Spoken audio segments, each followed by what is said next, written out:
Mīts vai patiesība? Tūlīt uzzināsim, vai tu iespējams joprojām pārmaksā par savu elektrību. Ja es nomainīšu savu elektrības tirgotāju, tad pie manis nāks, lauzīs man sienas un mainīs manus vadus. Nē, tas ir mīts. Vadus maina tikai tad, ja tie ir bojāti. Elektrības tirgotāji maina turpretīm tad, ja tu vēlies saņemt mazāku rēķinu.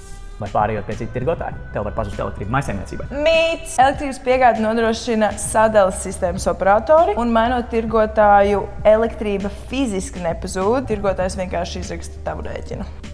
Jo vairāk es zinu par to, cik un kā es patērēju savu elektrību ikdienā, jo labāku elektrības tarifu es varu izvēlēties savai mājsaimniecībai. Ļoti vienkārši atbilde, un tā ir patiesība. Ja tu zini savus ieradumus un savu patēriņu, tad tu vari pieņemt gudrākus lēmumus saistībā ar savu tirgotāju izvēli un maksāt mazāk. Un mēs nākamreiz iesim cauri visam elektrības rēķinam, tā kā, ja tu joprojām nezini, ko piemēram nozīmē kilovatstunda, tad neuztraucies, mēs iesim tam visam kopā cauri, un varbūt tas tev palīdzēs pieņemt labāku lēmumu tavā elektrības tarifu izvēlē.